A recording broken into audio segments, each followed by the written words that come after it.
काफी समय पहले की बात है। होशियारपुर नाम का एक गांव था। उसमें चंपक नाम का एक गरीब सा आदमी रहता था।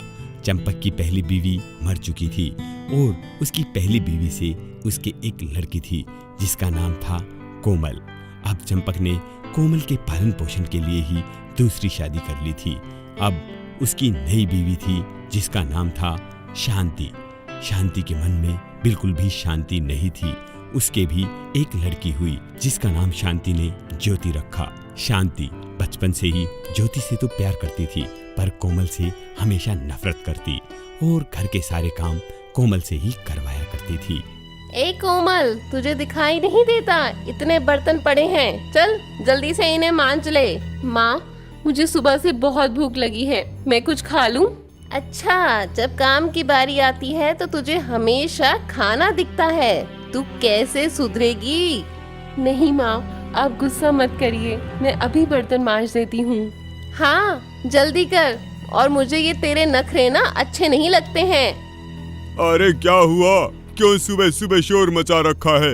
अरे अब इस लड़की को तो देखो, कितने नखरे आ गए हैं। मैंने इसे जरा काम क्या बोला और उल्टा मुझसे बोल रही है। अब क्या बोल दिया इस बेचारी ने? बस खाना खाना दिखता रहता है इसको। अरे भगवान, खाना तो खाएगी ना, और खाना नहीं खाएगी तो कहाँ जाएगी? अरे माँ, कौन है सुबह सुबह? मेरी नींद खराब कर दी। अभी तो 9 ही बज रहे हैं। हाँ देखो, मेरी बेटी की नींद भी खराब कर दी है। माँ, मैं काम कर तो रही हूँ ना। चल जल्दी से बर्तन मांज और उसके बाद मेरी बेटी ज्योति के लिए खाना भी बना दे। इसी तरह से शांति रोज कोमल को परेशान करती। वो सारा दिन कोमल से काम करवाती और उसके हर काम में कमी निकालती थी। एक दिन की बात है, कोमल पानी लेने के लिए गई हुई थी। तभी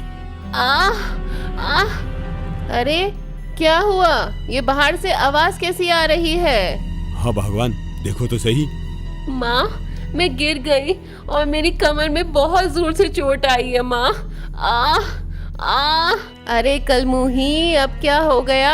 अब तू गिर गई। मुझे पता है तू ये काम की वजह से सारे ड्रामे कर रही है। अरे भगवान, कभी तो शांति रखा करो मन में। आखिर बेचारी गिर गई है, उसका तुम्हें ध्यान रखना चाहिए। और इस समय पर भी तुम उसे बातें सुना रही हो। मैं सब जानती हूँ तुम बाप बेटी के नखरे। अगर अपनी बेटी से इतना ही प्यार था और मुझसे इतनी नफरत थी तो क्यों करी मुझसे शादी? मुझे सब पता है। मैं यहाँ पर अब एक पल नहीं रहूंगी। मैं अपनी बेटी को लेकर अपने घर चली जाऊंगी। अरे ऐसे क्यों बोल रही हो भगवान? ऐसा कुछ नहीं है, मैं बोलता हूँ ना। बेटा क्या हुआ?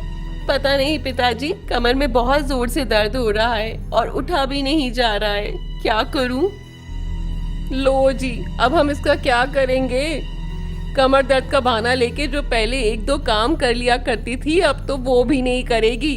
देखो जी, अब ये मेरी किस काम की, और मैं इसका कुछ नहीं कर सकती। आप ऐसा करो, उसको कहीं घर से बहुत दूर छोड़ो उसको दूर। ठीक है भाग्यवान, मैं छोड़ाऊंगा इसे। बेटी, मुझे माफ कर देना, मुझे तुझे छोड़ के आना पड़ेगा। अब बेचारा चंपक भी क्या करता, वो अपनी बीवी के हाथों मजबूर था। उसका अपनी बेटी को छोड़ के आना उसकी मजबूरी बन चुका था। पिताजी, आप जहाँ चाहें मुझे वहाँ छोड़कर आ सकते हैं, लेकिन थोड़ा सा रुकिए, मैं पानी ले लेती हूँ, क्योंकि रास्ते में कहीं प्यास लगी तो कम से कम मैं पी तो पाऊंगी। हाँ बेटी, ले लो और चलो, कहते हुए चंपक अपनी बेटी कोमल को जंगल में छोड़ आता है। कोमल घने जंगल की तरफ निकल पड़ती है। उसे रास्ते में एक बुढ़िया मिलती है जो काफी कमजोर थी, एक डंडे के सहारे से चलती थी। बुढ़िया ने कोमल को देखा और कहा, बेटा, मैं इस बड़ी दोपहरी में बहुत ज्यादा परेशान हो गई हूँ और बहुत तेज मुझे प्यास भी लगी है। क्या तुम्हारे पास पानी है? हाँ माँ जी, मेरे पास पानी है, क्या आप पिएंगे? कोमल ने अपनी चिंता किए बगैर कि कैसे वो इस भरी दोपहर में इस जंगल में अपना समय काटेगी, फिर भी उसने उस बुढ़िया को पानी पिला दिया।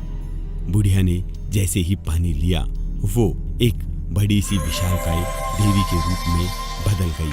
हाँ, आप कौन हो? बेटा, मैं इस जंगल की देवी हूँ और ये जंगल मेरे अनुसार चलता है। इस भरी दोपहरी में तुमने मुझे पानी पिलाया है, मेरी प्यास बुझाई है। इससे प्रतीत होता है कि तुम दिल की कितनी साफ हो।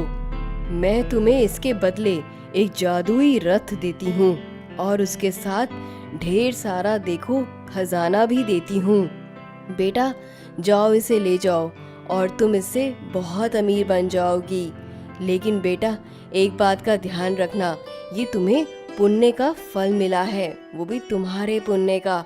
तो अगर कोई इसे तुमसे छीनना चाहेगा या फिर हड़पना चाहेगा तो उसका बहुत बुरा होगा। ऐसा कहते हुए वो वन की देवी वहां से गायब हो गई।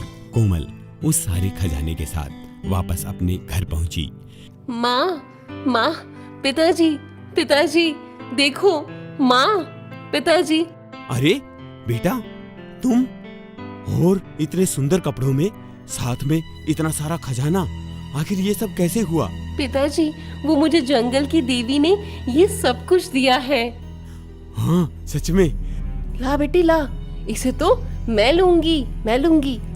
नहीं माँ, आप इसे हाथ मत लगाना, क्योंकि अगर आप में से कोई भी इसे हाथ लगाएगा तो आपका बहुत बुरा होगा। अच्छा, तुम्हें ये सब जंगल की देवी ने दिया है? तो सही है। ऐसा करती हूँ, मैं अपनी बेटी ज्योति को भी जंगल में भेजती हूँ, वो भी ये सब लेकर आएगी। ए जी, आप ऐसा करो, जंगल में जहाँ कोमल को छोड़कर आए थे ना, वहाँ फटाफट से ज्योति को भी छोड़ाओ। जल्दी करो, जल्दी करो। ऐसा कहते हुए शांति ने ज्योति को भी जंगल के उसी जगह पर छुड़वा दिया जहाँ कोमल को छोड़ा गया था। ज्योति जंगल के अंदर चलती है, उसे भी वही बुढ़िया मिलती है। बेटा, मुझे बहुत जोर से प्यास लगी है, क्या तुम मुझे पानी दोगी? नहीं, ये पानी मैं जंगल की देवी के लिए लेके आई हूँ, तुम्हारे लिए नहीं। बेटा, हो सके तो मुझे पानी दे दो, नहीं तो मैं मर जाऊंगी। नहीं, ये पानी मैं तुम्हें नहीं दूंगी।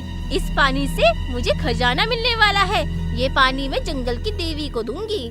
बेटा, ऐसा मत करो, ऐसा मत करो, नहीं तो मैं मर जाऊंगी। मरती हो तो 100 बार मरो, मगर मैं तुम्हें पानी नहीं दूंगी। तभी वो बुढ़िया जंगल की देवी के रूप में बदल जाती है। दुष्ट लड़की, तू किसी मजबूर को पानी तक नहीं पिला सकती, बेशक वो मर जाए। जा, मैं तुझे श्राप देती हूँ, तू पत्थर की बन जाए। ऐसा कहते हुए जंगल की देवी ने ज्योति को पत्थर की बना दिया और उसे उसके घर पर वापस भिजवा दिया।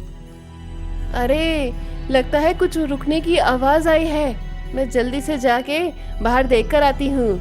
हैं? ये क्या? अरे भगवान, मेरी बेटी को पत्थर की कैसे बना दिया? हे भगवान, मेरे लालच ने मेरी बेटी को भी मुझसे छीन लिया।